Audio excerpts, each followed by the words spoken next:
Perched on the edge of Utah's soaring Paunsaugunt Plateau and 4 hours northeast of Las Vegas is Bryce Canyon National Park, an ever-changing landscape of soaring pinnacles, bottomless chasms, lofty woodlands, and forests of stone.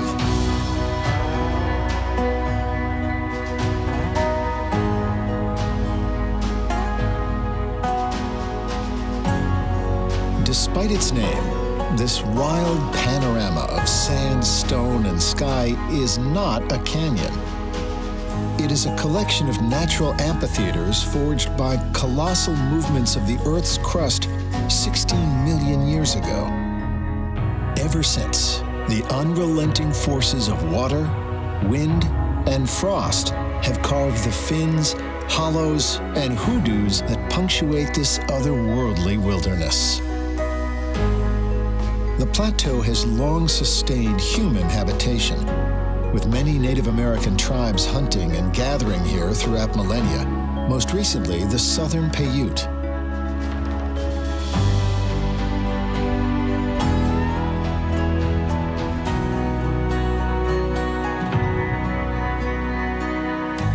The park's name comes from Mormon settler Ebenezer Bryce, who began ranching in the area in 1870.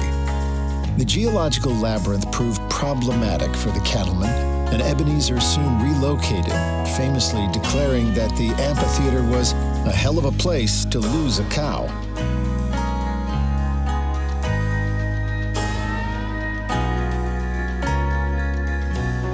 Most travelers start their journey at Old Brycetown to stock up on provisions and feel the spirit of the Old West. Head into the heart of the park and stop by the Visitor Center to get all your information about Bryce Canyon, from maps and itinerary planners to road and weather condition updates. From here, follow the Bryce Canyon Scenic Drive, which runs the length of the park. As most trailheads and overlooks are on the road's eastern side, many travelers drive to the southernmost point first to avoid crossing traffic at every stop on the return journey. Cruise along at your own pace by car, or climb aboard the regular shuttle bus that runs throughout the summer season.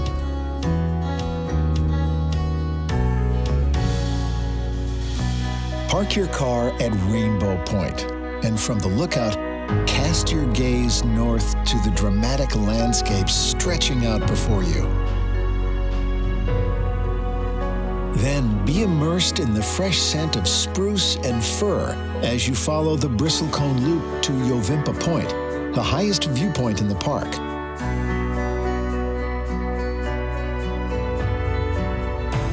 From here, the Grand Staircase stretches out before you, continuing all the way to the border of Arizona, and on clear days to the edge of Grand Canyon National Park.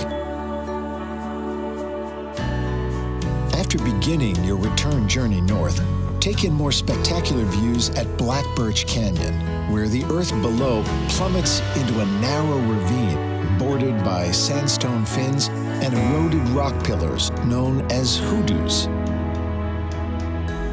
Each viewpoint along the scenic drive provides a new and spectacular perspective of the park's ethereal landscape. Continue north to Ponderosa and Agua Canyons, where even more gargantuan statues, sculpted by the hands of time, await.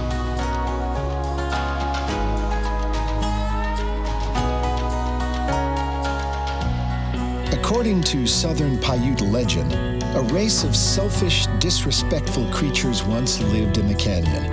Fed up, the trickster god Coyote turned them all to stone, and their petrified bodies became the eerie hoodoos that adorn these amphitheaters.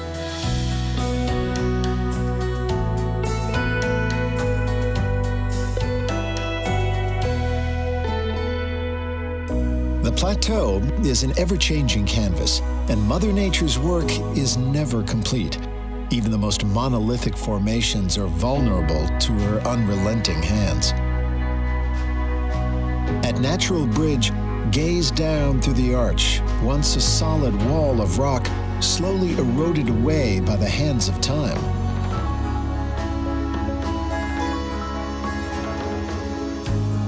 A further 5 minutes north, at aptly named Farview Point, take in the soaring panoramas of Bryce Canyon and Grand Staircase National Monument. Then follow the short trail to Piracy Point for even more sweeping vistas.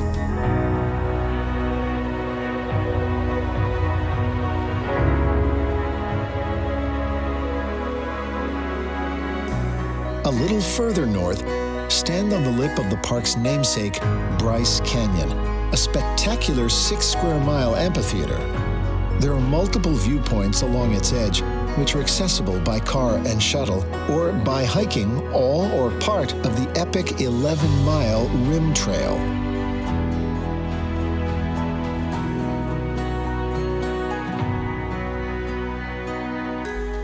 At Bryce Point, cast your gaze down at a labyrinth of orange glowing drip castles, and west toward the canyon's wall of windows. Then follow the rim trail through ancient bristlecone and ponderosa pines before emerging at the sheer cliff face of Inspiration Point.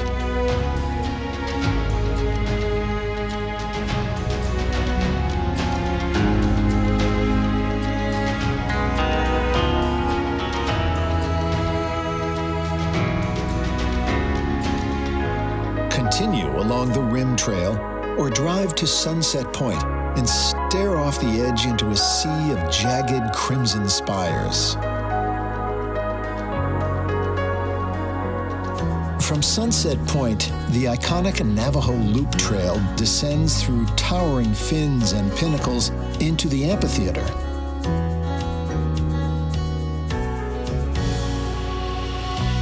Weave your way down through the soaring corridor of Wall Street, and then past an unstirring huddle of hoodoos known as the Silent City.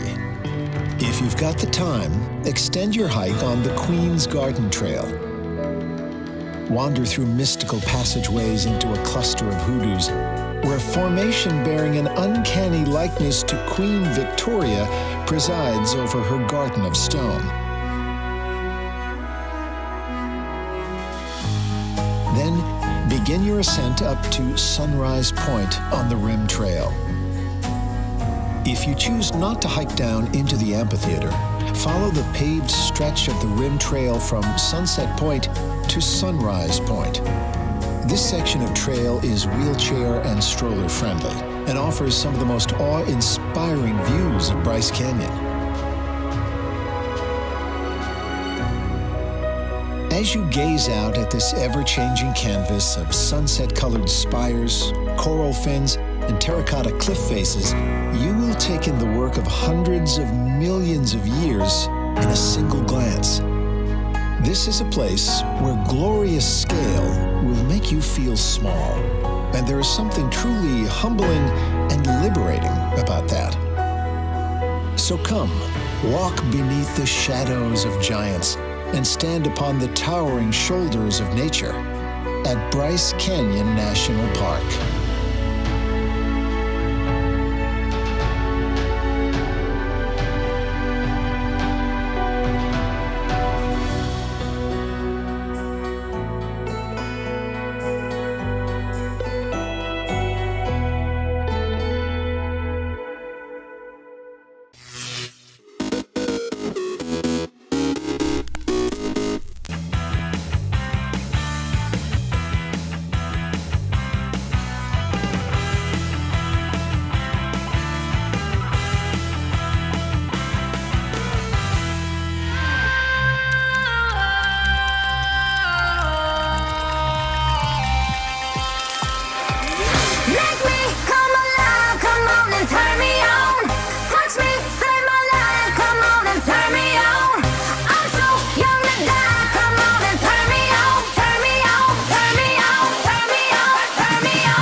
my god, it's pumping pretty proper.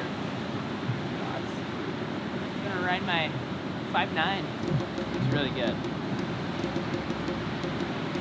And cold. Kilo.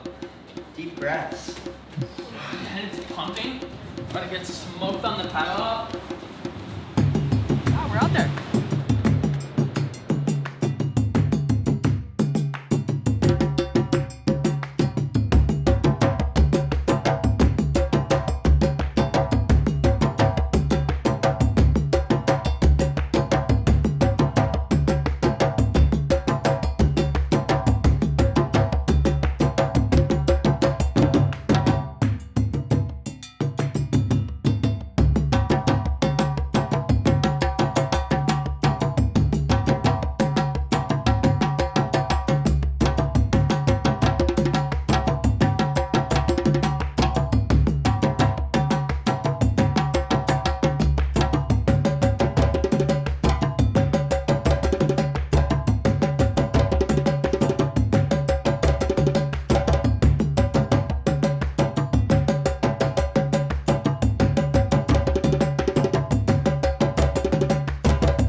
We're going mohawk though. We're not going like anything else. From like here yeah. down. Down, perfect. Yeah.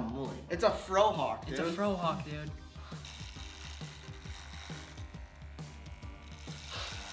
Oh my god, Lucas, did you just get a frohawk? Wanna go to Nina's? Is like the line like that thick? Yeah. Dude!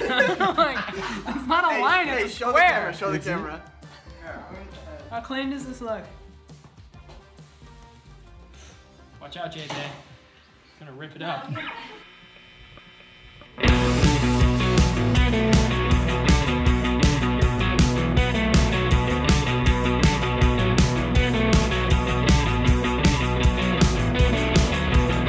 I started early, the sun was still up, in my belly. I'm light up, neon lights are a twisted spiral. There's no denying. I'm light up, I'm light up. Double shots like they're going out of style. I need to get away once in a while. I wanna go and go, enough. The subway line, my shirt's out in my own blood. Walking down the center of Alameda, I'm all alone, can't remember why. I need a drink, I'm headed for the cedar, but it's 4 a.m. I'm out of time. Started early, sun was still up, and by 8:30, I'm like out. Neon lights are a twisted spiral. There's nothing there. I'm like out. I'm like out. Double shots like they're going out of style. I need to get away once in a while. And enough. The subway line, my shirt's out in my own blood. Walking down the center of Alameda, I'm all alone, can't remember why. I need a drink, I'm headed for the cedar, but it's 4 a.m. I'm out of time. Walking down the center of Alameda, I'm all alone, can't remember why. I need a drink, I'm headed for the cedar, but it's 4 a.m. I'm out of time.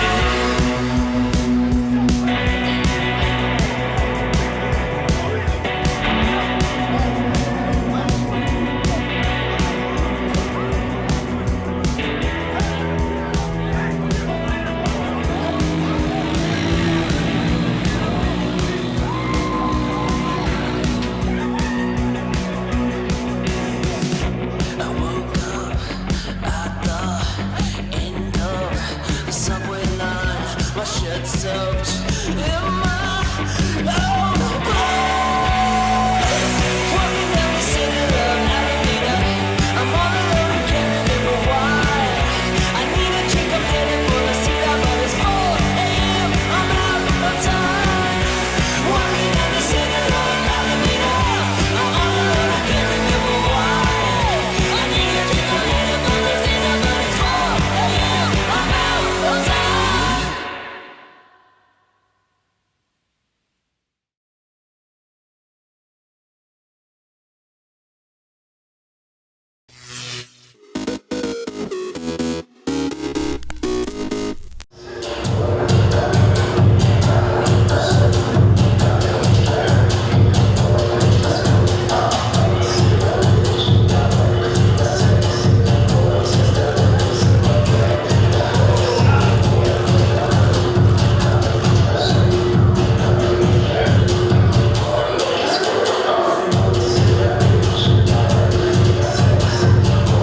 The Kalahari's got its own draw. It's vast and it's forever. You've just got to get into those sand dunes on your own, and there you're going to find a lot of solitude. It can seem like a place of massive emptiness, but you suddenly find 5, 6 different animal tracks right there. There's this huge amount of life, and when I'm on a filming project, I really like to try and live like the animals do so that I can experience the hardships that they're going through. I want to see wildlife in a totally different context, and that's really, I suppose, what draws me to the Kalahari. It's the vastness and the openness. I really enjoy being able to see these massive distances.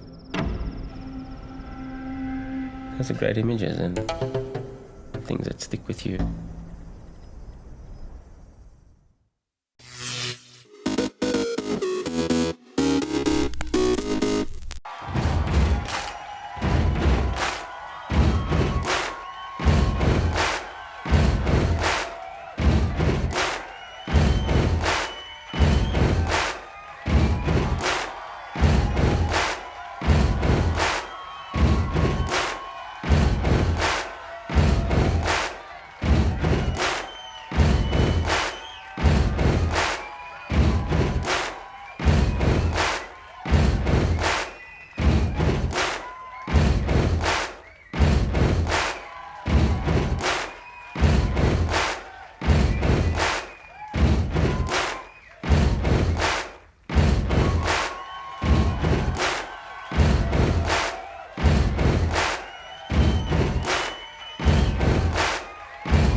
July 18th, 1936. Start of the Spanish Civil War, as General Francisco Franco leads a military uprising throughout the country. Franco becomes Spain's dictator 3 years later when his nationalist forces topple Madrid's Republican government. 1969. Senator Ted Kennedy drives his car off a bridge on Chappaquiddick Island near Martha's Vineyard in his home state of Massachusetts. Kennedy's passenger, Mary Jo Kopechne, drowns. The senator, who does not immediately report what happened, later pleads guilty to leaving the scene of an accident. 1918. The majority of South Africans, black and white, recognize that apartheid has no future. Nelson Mandela, the anti-apartheid activist who became South Africa's first black president, is born. Mandela guided his country to multiracial democracy after spending nearly 3 decades in prison under white minority rule. And 1954. Lord, I ain't been home in years, got the Highway 40 blues. Ricky Skaggs, the country and bluegrass music artist, is born in Cordell, Kentucky. Today in history, July 18th, Ross Simpson, The Associated Press.